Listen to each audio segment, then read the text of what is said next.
ପାଣି ପିଇବାକୁ ଗଲା। ସେ ପାଣି ପିଉ ପିଉ ପୋଖରୀରେ ବୁଡ଼ିଗଲା।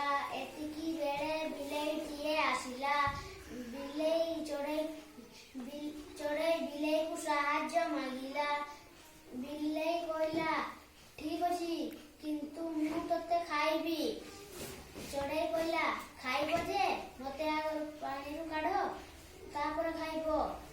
ବିଲେଇ ପାଣିକୁ ଯାଇ ଚଢ଼େଇକୁ କାଢି ଆଣିଲା। ବିଲେଇ କହିଲା, ଏବେ ତତେ ମୁଁ ଖାଇବି। ଚଢ଼େଇ କହିଲା, ମୋ ଦେହ ଟିକେ ଶୁଖିଯାଉ, ତାପରେ ଖାଇବ। ବିଲେଇ ଜଗୁ ଜଗୁ ଶୋଇ ପଡ଼ିଲା। ବିଲେଇ ଶୋଇଲା ପରେ